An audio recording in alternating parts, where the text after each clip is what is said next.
Welcome one and all to Friday here at the Damage Report. I'm John Iadarola, and that voice that you may or may have not heard talking before is Brett Erlich, who joins us now. Brett, and if you want to blame anyone for the look of the Damage Report looking a little different, blame me. I designed it. And you know what? It's only gonna last for a month. You guys have questions, I got answers.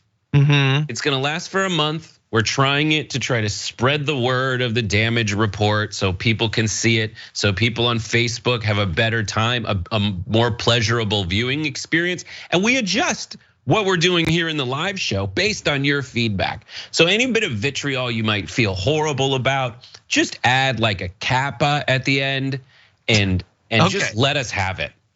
I had no idea that you were going to be talking about this as soon as we started the show. If you're on the podcast, you have no idea what we're talking about, but we've reformatted some of the shots or whatever.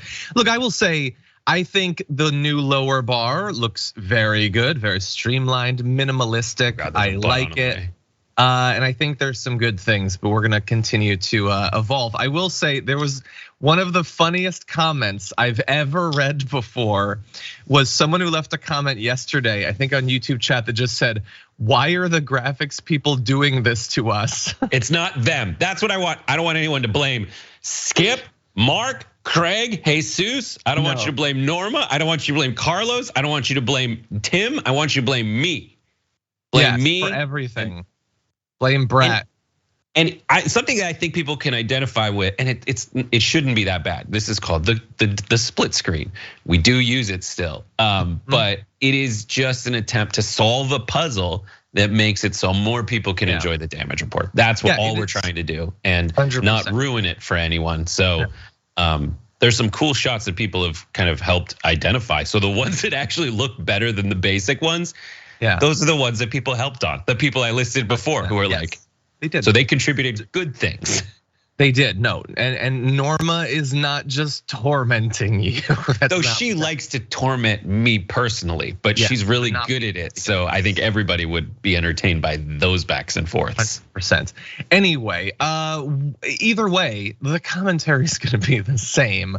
And for those of you, again, on the podcast, apologies. We'll be talking politics soon because there's a lot to talk about. Obviously, we've now got this near historic strike in Hollywood that we're going to be talking about / participating in.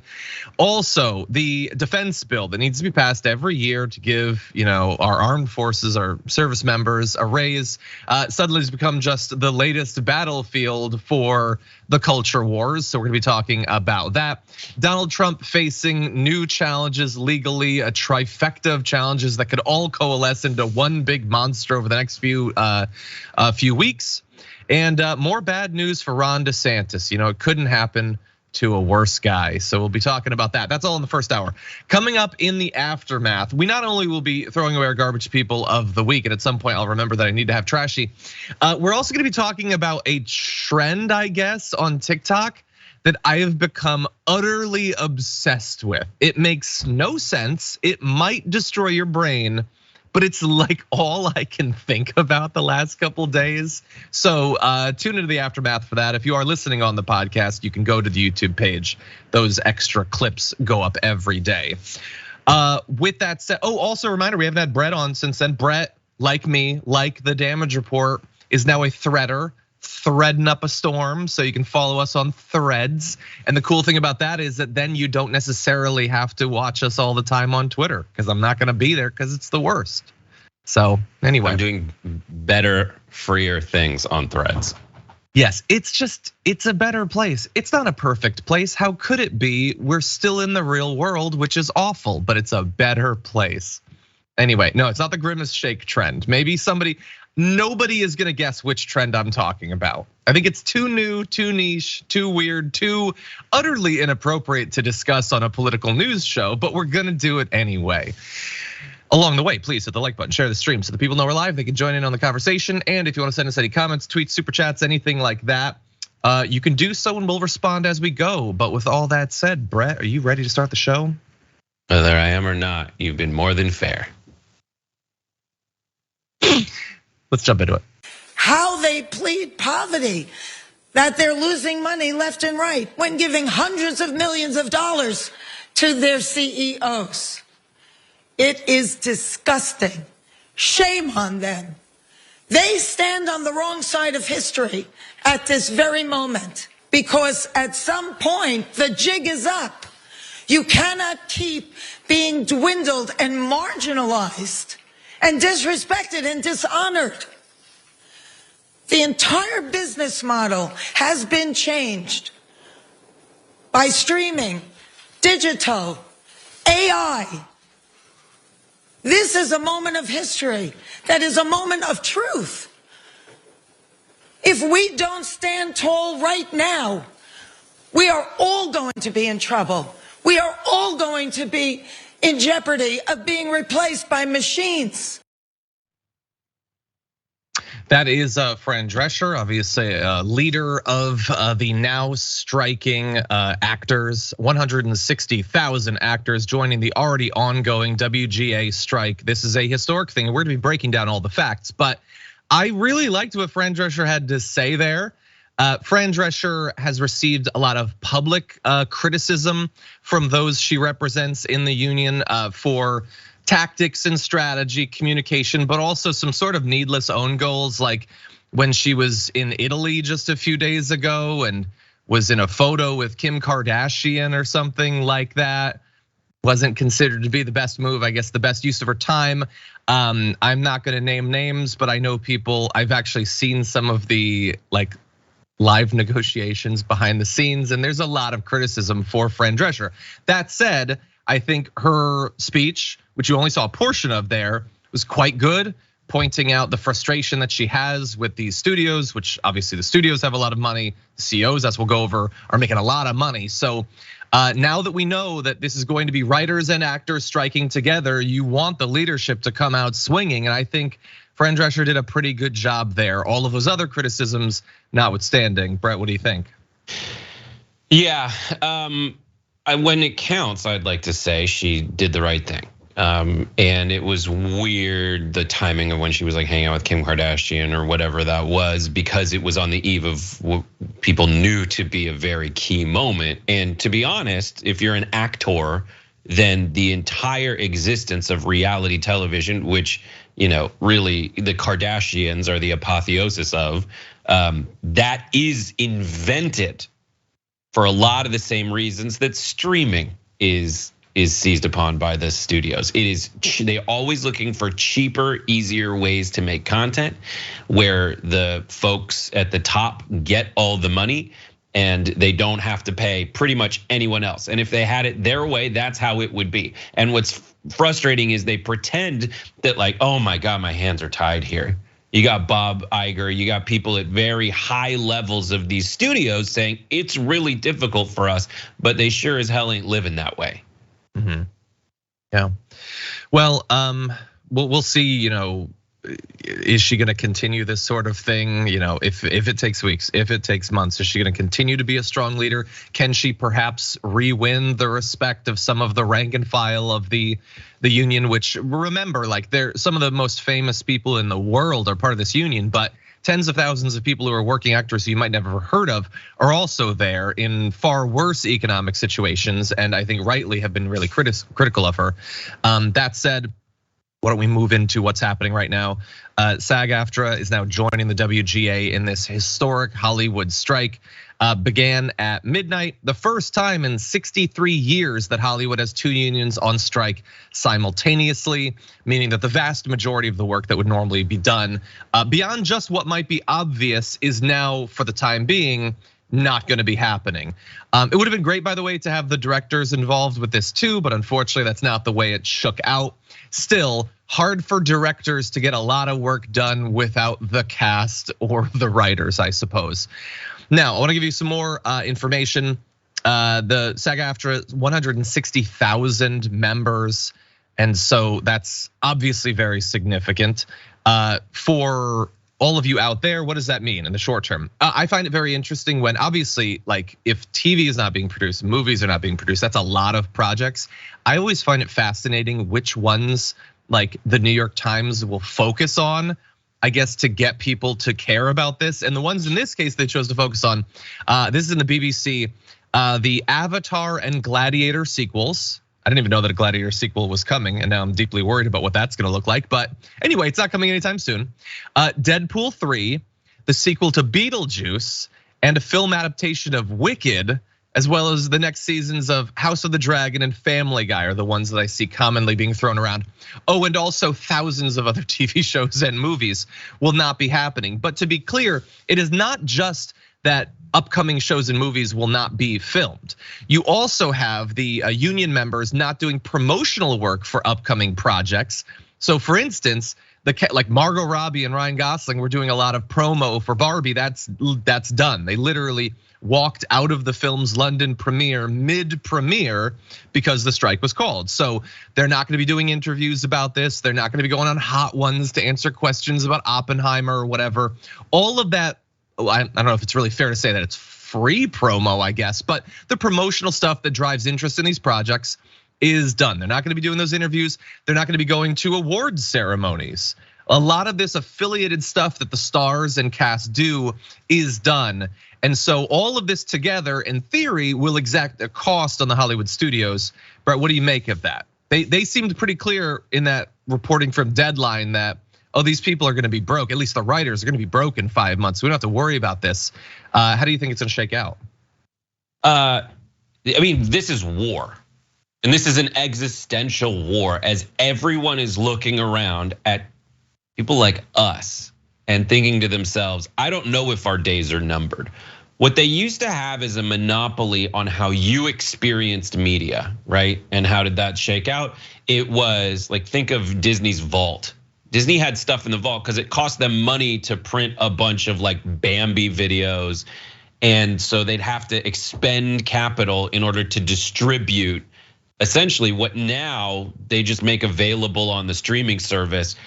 And you used to have to go buy a DVD, you'd have to go buy something to watch it individually, or you would have to go to a theater at a time to sit there, and then you'd have to wait 2 years until it came out on DVD. And then for television, you used to have to wait until it was on.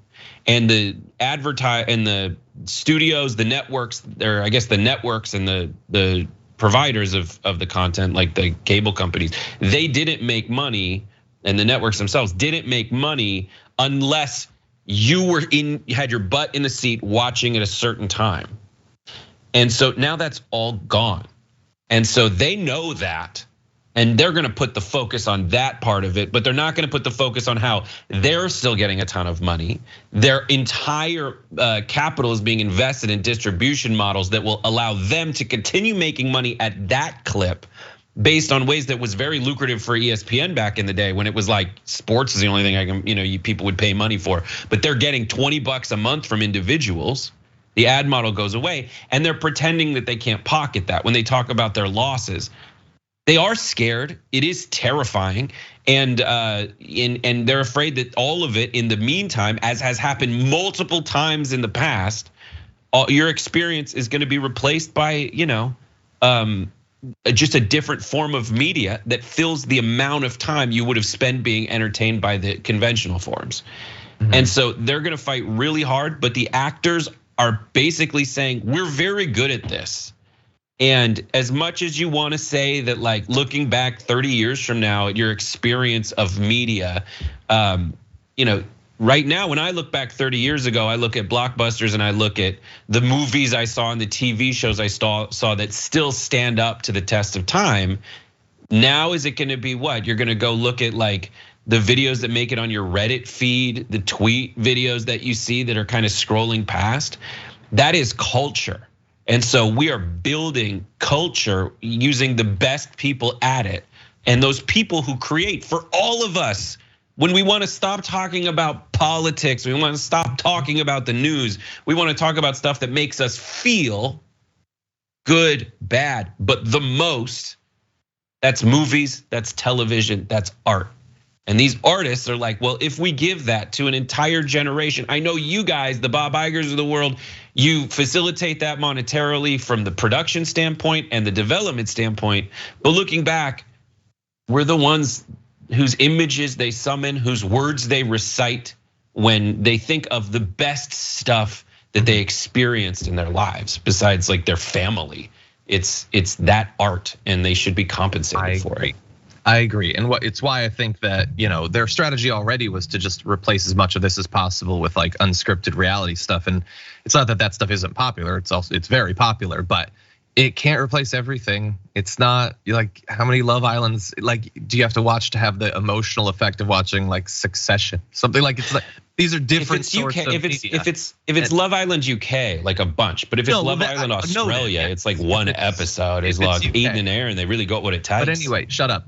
Okay, so yeah, and look, what's interesting about this is that the strategy was going to be for the Hollywood studios, and it was pretty clear, was we bought up a bunch of scripts knowing that you writers might go on strike. So whatever, go on strike. We already have scripts, never mind the fact that scripts have to be modified literally as you're filming, but they were pretending they wouldn't have to do that, but you still need actors. Now that doesn't mean that they don't have things to fall back on. They can buy content that was produced in other countries. They're already doing that. They will do more of that. They can run unscripted stuff without people who are part of the union. But it is made a lot more difficult by having, again, most of the most famous people in the world opposing you. They're the people that people follow on social media. And I also think, I'm gonna just briefly say this, I'm obviously wrong in what I'm going to not suggest, but hypothetically suggest. It's not how it works, it'll never happen, but it is one thing to have with Barbie coming out next week or whatever, as an example. It's one of the big movies of the summer. Margot Robbie and Ryan Gosling are not going to be doing press interviews leading up to it. Would it not be a different thing if Margot Robbie and Ryan Gosling were to be like, no one go see Barbie, and Cillian Murphy or whatever, and Florence Pugh and Matt Damon are like, don't see Oppenheimer. And all the people with the big Netflix shows were like, stop watching my show on Netflix until this is resolved. Like, that's not a thing that we've seen. And I'm assuming that actors would be utterly terrified of never getting a role again were they to do that. But you can go way farther than just not producing new content. You can try to use the close, social relationship that you have with millions of fans to be like, I need your support, and your support is not watching this stuff. We're not gonna see that. It's not gonna happen. Nobody would cast Margot Robbie again in a movie, I suppose, but they could if they wanted to play hardball. If they really did believe that this was an existential threat to the industry coming in a number of different forms, and I believe that it is, then that is a thing that they could do. Along the way, by the way, these writers who the Hollywood studios are admitting they think they are so poorly paid that in like 4 or 5 months, they're gonna literally be on the streets. It's such an admission of how poorly they're paying them. Robert Reich is reminding people online of how much the CEOs are making of these companies, and it is a lot of money. Netflix is 51 million, Warner Brothers Discovery 39, Paramount 32, AMC 24, Fox Corp 22. These are people who are making a nice living for themselves. And so far as I know, aren't writing any of the best sections of Stranger Things, and their performances where they exist are not drawing people to watch these movies. They are about as tangential to the artistic work that's being produced as is imaginable, and they are the ones benefiting the most.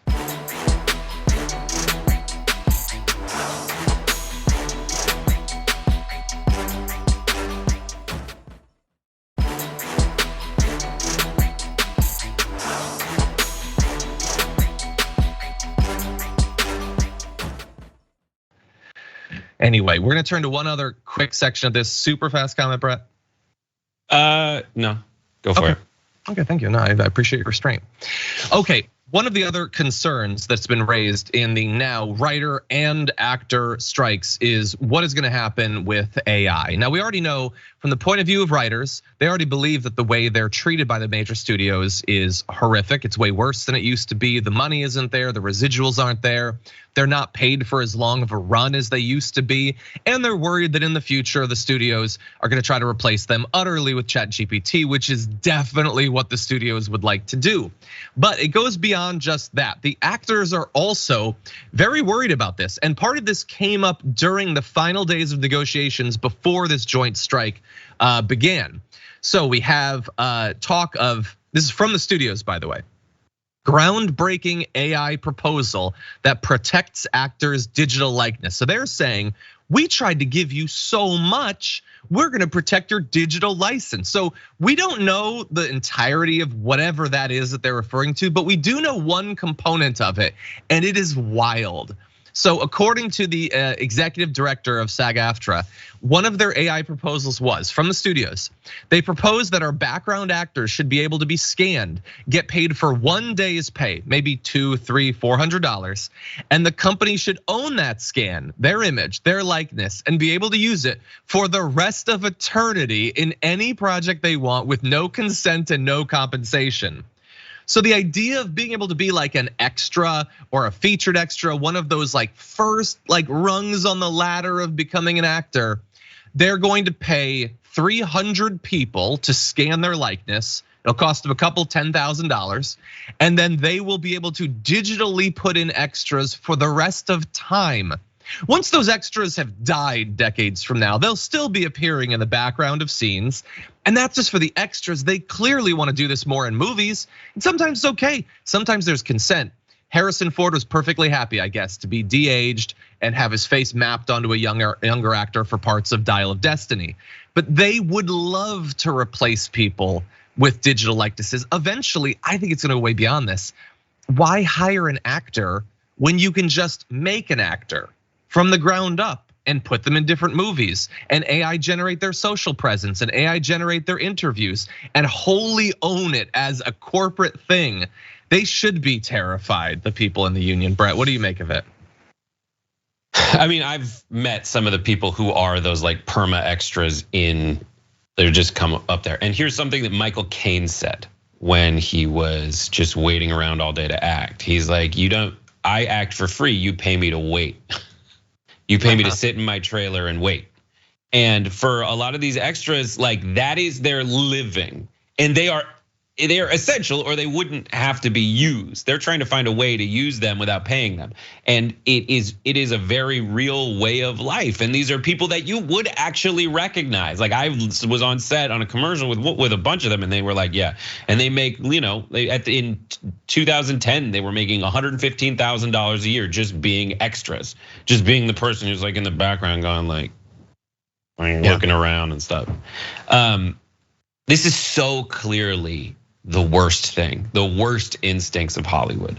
And it's just to replace people that they need. And we all know it's better. John aside, think of the difference between, the clone Attack of the Clones and like the actual series. When they tried to replace it with digital actors, fully digital everything, it just is weird.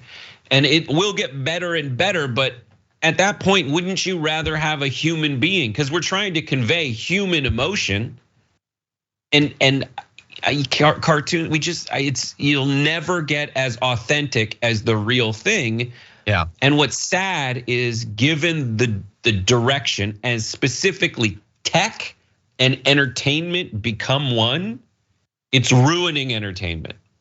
Because it's all about scalability, it's all about the industry multiples, it's all about like the proprietary technological products that you create, and then you license those out and you own those. They're trying to apply all those principles to something that is as old as human beings, which is like art and emotion, and trying to capture that. And it is a skill, it is something that, behind me is a digital fire. And there's part of you that on a fundamental level is actually right now feeling like you're by a fire, but it's not a real fire.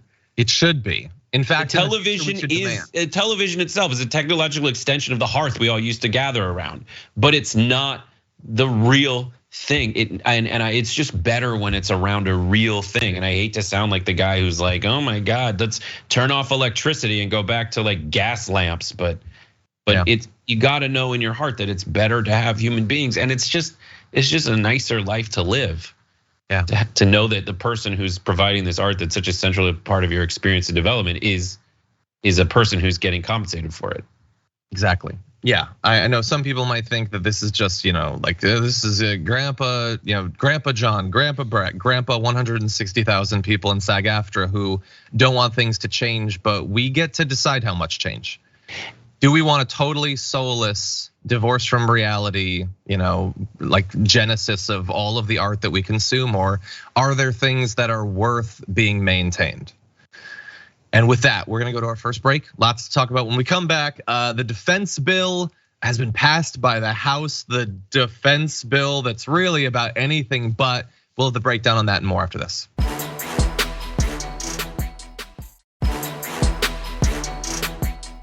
Okay, I think in lieu of all the politics stuff, we're just gonna talk about TV and movies, I think, from here on out. How often do you shower, John? Do you shower twice a day? Do you shower in the morning or at night? In the morning? Why? What is going on? It's been hot, so I've been showering at night, and then in the morning I'm like, do I need to? If you need to, you need to. You're wearing a sweatshirt, buddy. It's hot in LA and you're wearing a sweatshirt and you're weirded out by the fact that you're hot. Because these problems are solvable. No, it's like Anyway, I would love to talk about the defense bill, so I'm gonna do that. Let's do that. We'll see if we can come together around that. We're gonna be starting off with some utter nonsense though, because that's much of what the debate was, starting with this. Well, Mr. Chairman, though, that was unbelievably inspiring. My amendment has nothing to do with whether or not colored people or black people or anybody can serve, okay? It has nothing to do with color of your skin, any of that stuff. I'd like to be recognized to have the words colored people stricken from the record. I find it offensive and very inappropriate. Can I amend my comments to people of color?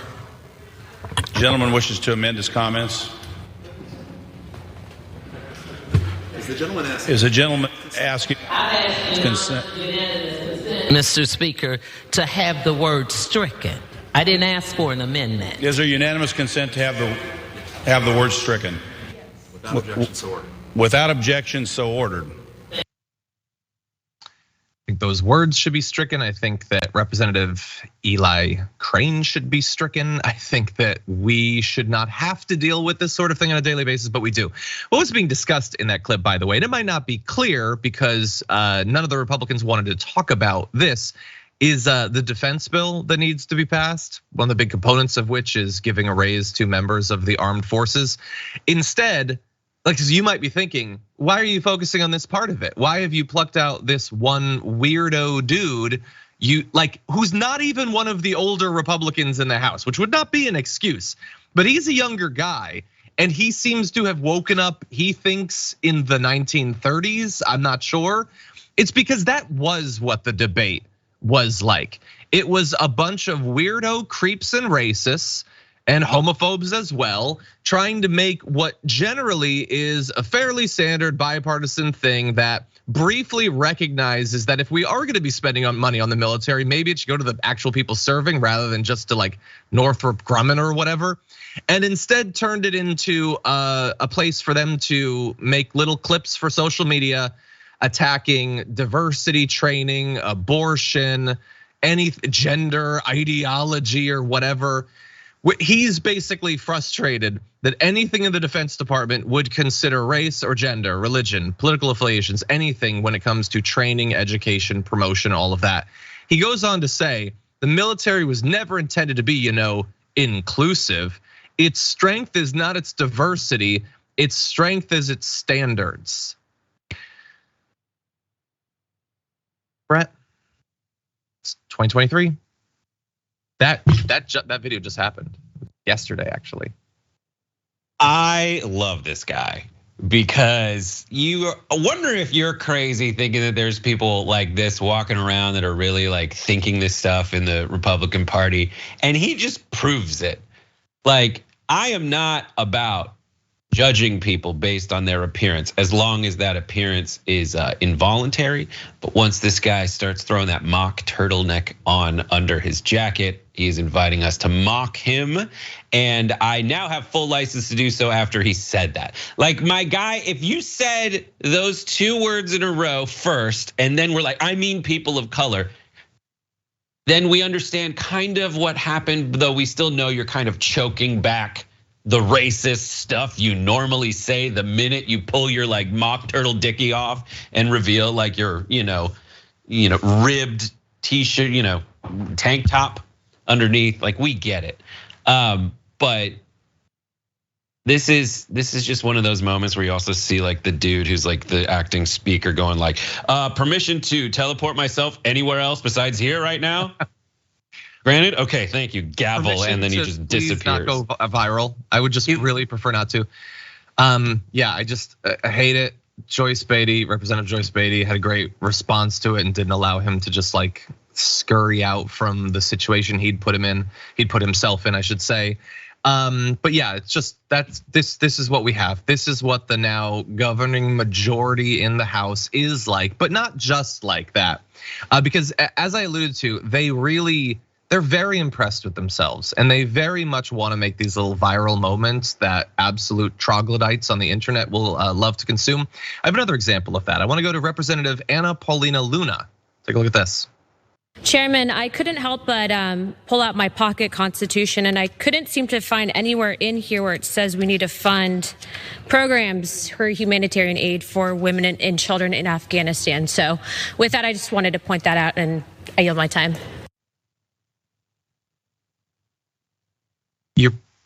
You're probably not going to find references to that in the Constitution, both because the Constitution doesn't work like that, and also Afghanistan wouldn't be constituted as a country for 150 years. So there's a couple reasons that you probably didn't find that, and I don't even think you were really reading it. I think you see it as a prop rather than something to actually read, let alone be guided by. But that's not how anything works. Or what is the game that we're supposed to play now, Brett, that we're supposed to go through a bunch of the stuff that she wants funding for, and we're supposed to point out that stuff obviously isn't in the Constitution either, and that's never how the government has ever functioned, and why in particular, out of all of the things that are spent in the nearly $1 trillion defense budget, of things for her to be frustrated by, the idea that some aid might go to women in Afghanistan who are being brutally repressed right now, that's the thing that she felt she needed to stand up and snarkily joke about. They're so stupid. It's so dumb. Fine, all right. Then we can't do it unless it's in the Constitution. First of all, the framework for passing the laws like that are in the Constitution. You heard of the Monroe Doctrine. There's a guy who wrote the damn thing who was like, we own this hemisphere. Like that, the DNA of that is from the founders, like American imperialism built into that model. And then like, fine, then every law needs to be a constitutional amendment. So you need 2/3 of everyone to vote for it. Okay, but that's what's so, I just want to meet and talk to the people who think that she nailed it. And this other guy, what's his name? Eli Crane, the military was never intended to be inclusive. That's not true. Like what you're saying, you just made that up and said it in a way that sounds like it's been around for a long time, but that's not true. If your reading of the Second Amendment, that the militia is a bunch of people out there, that our military is the militia of just random dudes and people out there, then it was designed to be inclusive. It's so of the people. There's no evidence that inclusivity makes us weaker. You know what makes us weaker? You know what makes recruiting lower? As John said, not paying these people as much as they should be paid. Having you pay them so little that they also rely on other forms of government assistance to get by. Meanwhile, chucking trillions of dollars at defense contractor CEOs so they can design like, I don't know, a polka dot shrapnel versus like another shrapnel that used to have stripes on it. Yeah. The distinction without a difference military that they keep developing and innovating on for no reason whatsoever. 100%. I thought that I had come up with something clever, by the way. I was gonna be like, we have to stop the billions in subsidies to oil companies, but it turns out that is in the Constitution. So, oh well, I guess we'll continue it. Anyway, yeah, also I just imagine like every one of these people, hardcore Christian. I just imagine like Anna Paulina Luna does her little thing with the Constitution. So I just wanted to point that out. I yield my time. And I just imagine Jesus like slow clapping in back of her. Yeah, screw those Afghan women. Come on, I hate these people.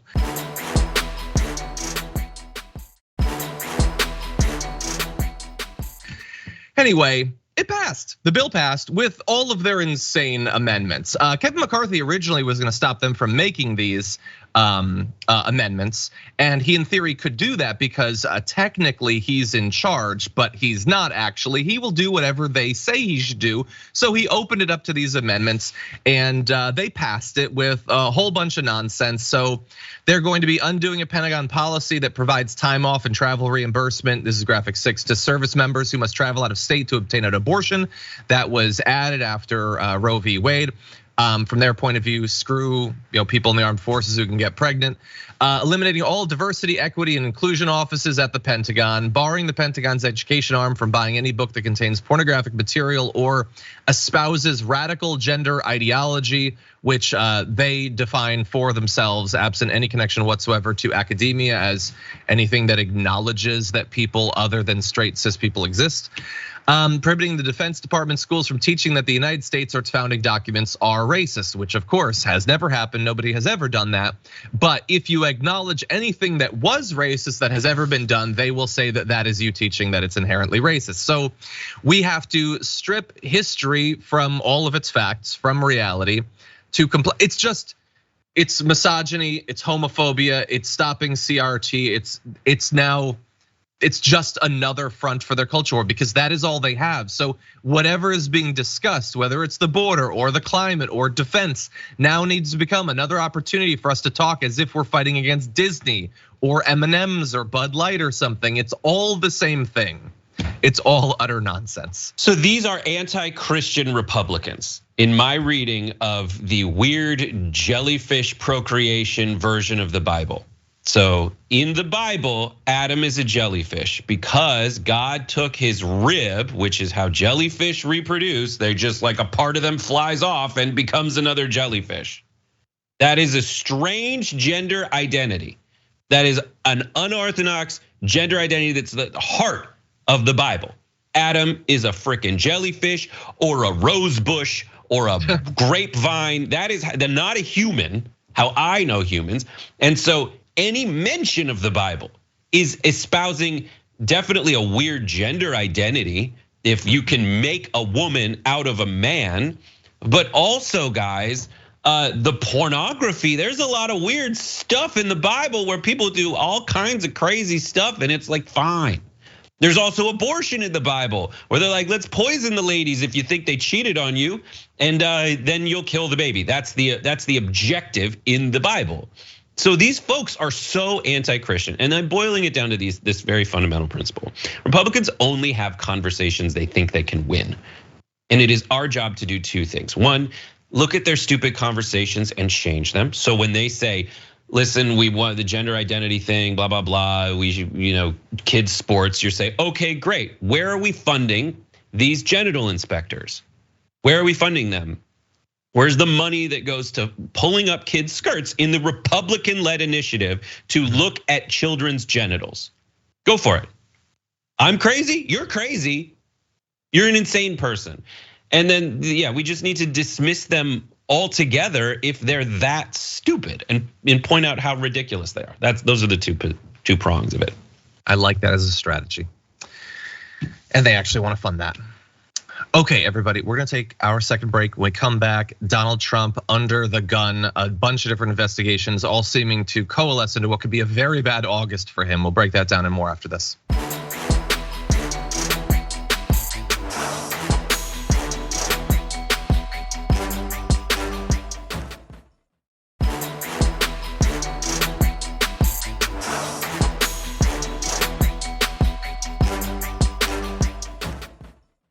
Okay, everyone just joining us now, please hit the like button if you're on a platform where that makes any sense whatsoever. And with that, let's jump into this. We make the argument that it fits like a glove. what Trump did related to the speech that he gave on the mall. You can tell this story in terms of Trump summoning the people to Washington, then his conduct during the day, leaving out the specific words he used on the mall, but the tweet that he sent out that had to do with Pence isn't doing his job, and then sitting there for 187 minutes and doing nothing and really lending support, he participated in an insurrection.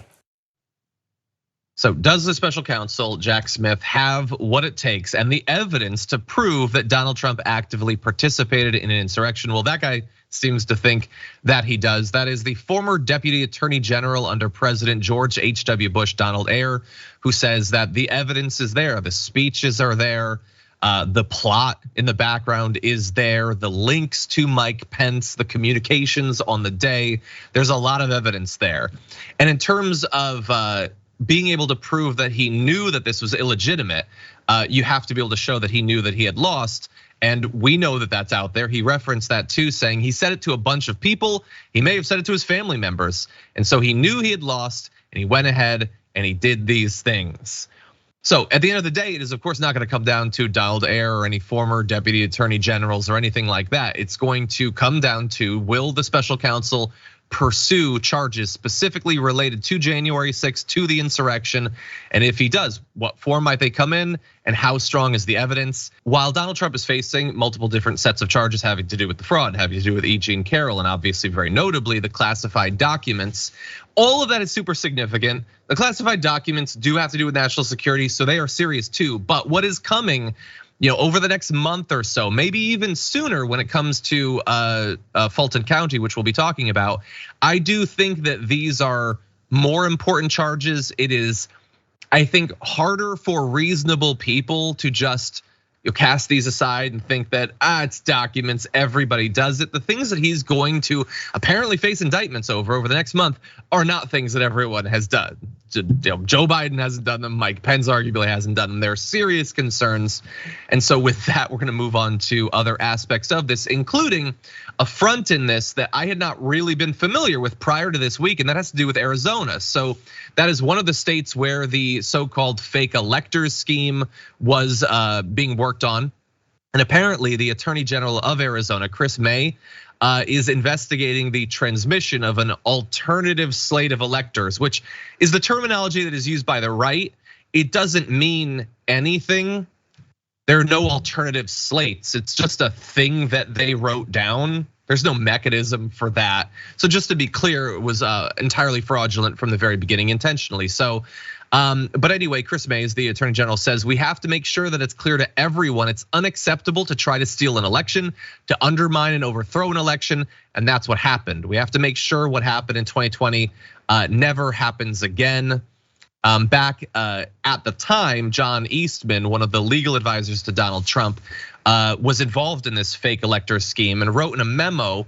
At the end, Mike Pence, announces that because of the ongoing disputes in the 7 states, there are no electors that can be deemed validly appointed in those states.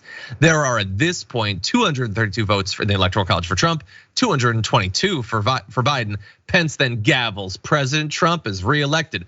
So the plan, we already know the people that were involved in the different states, and we know from the very top level what the idea was. We pretend that there's ambiguity when ambiguity does not exist. We have Mike Pence do something that he has no constitutional nor legal authority to do, to just say, what are you gonna do? I guess we'll just go with whoever was winning at this point, which is Trump. Trump's president. That's not how any of this works, but that's what they were pursuing. Brett, are you interested in this part of the story?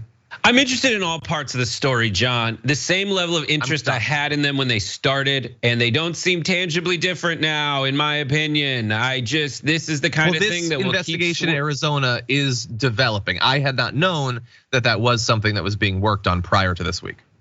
But okay, here we go. In my opinion, in the mind of the average human being who lives in America, there's a bunch of stuff Trump did wrong. I, as a voter, have an opinion on that already that is not going to change. And that opinion is either I love him and I want him to bear my children or whatever, or I hate the guy, he shouldn't be president anymore. Or you're just like this person in the middle who either is like, I like the tax cuts or I don't. And you're just like, he's too much of a headache. It is my contention that these investigations can and will and should proceed in ways that will probably get as far as they can go, none of which really preclude him from being able to run for president again. The sad fact of like how we should be perceived or perceive ourselves as an America should probably stop short of stopping this dude from being able to run for president again. He should probably try, and all this should just be kind of out there. It's a crappy position we're in. Donald Trump is solely responsible for it. His conspirators, his co-conspirators are the rest of the party elites, the rest of like the party grab-ons to his coattails, and the media organizations whose whole charter is just to make money off of it. Yeah, 100%. Also bear in mind, I know that a lot of these have been going on for a really long time, but for some of this, it does not appear that we're gonna have to wait very long. When it comes to the attempt to overthrow the election in Georgia, the Fulton County investigation, they have impaneled the grand jury, and it is expected that indictments, if they are to come, will come at some point between July 31st and the 2nd or 3rd week of August. So we are talking about the next month, basically. Some of the most significant indictments, again, state level indictments, theoretically, that he cannot simply make evaporate when he becomes president again. So bear that in mind as we go forward. And with that said, we're gonna end the hour with one more story. More bad news for Ron DeSantis, a guy who really didn't need it. Tough economic times for people in Florida, particularly when it comes to the cost of insurance. Home insurance premiums in Florida have apparently risen by more than 200% in the just little over 5 years that he has been governor. So on average, Florida homeowners pay over $4,200 per year for home insurance, triple the national average of $1,700, and they have been going up ever since he became governor. 206% overall, 42% in just the last year. And it is likely that that is going to get worse because not only are the conditions there getting bad when it comes to extreme weather events and hurricanes and the sorts of things that drive up premiums anyway, but the competition is also going down because whole insurance companies are just entirely pulling out of the state. Farmers Insurance became the latest. They're done. They're gonna discontinue new coverage of auto, home, and umbrella policies. That's gonna affect 100,000 policies. And so with fewer and fewer remaining insurance companies, in theory, the price could go up. We don't know how many more might pull out, but that is thousands of additional dollars having to be spent on average on a yearly basis. And what is Ron DeSantis doing? What is he doing to keep those prices down? What is he doing to draw in insurance companies? What is he doing to acknowledge that the external factors that are driving up the cost, like climate change, are real and they're not simply gonna cure themselves? What do you think, Brett? This is the single biggest this is the first time I've really thought to myself, oh, there's a way to get people to care about climate change. Because a lot of this is based on the risk of like worse and worse storms, rising sea levels, and you don't. And a lot of the time, it's like, you think I'm fake, you think the news is fake, you think everyone else is fake. You know who's not fake? Actuaries. People who sit there and go, what is the risk potential and how much should I charge so that I don't lose money? Those people and everywhere the Republicans move in this situation, they lose because they're like, oh, what am I backing insurance companies now? What am I gonna say? Change to a more government-run way of compensating people for the crap that happens to them that's not their fault, that's the result of climate change? No, they can't do that because that's big government. So there you go. They're screwed. They're trapped, and we need to use this to get the actual solutions to the climate crisis problems that we face.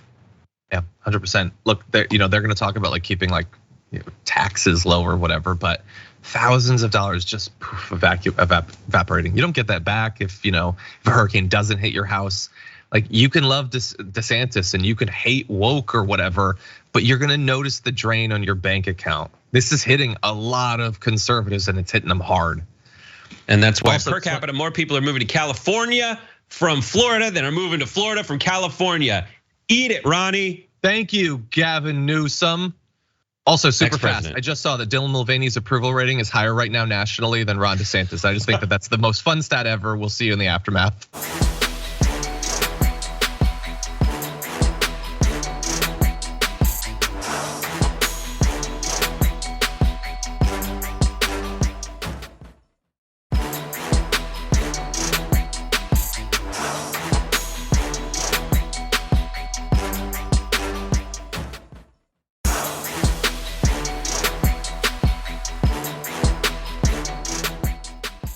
Thanks for listening to the full episode of The Damage Report. Support our work, listen ad-free, access members-only bonus content, and more by subscribing to Apple Podcasts at apple.co/TYT. I'm your host, John Iadarola. I'll see you soon.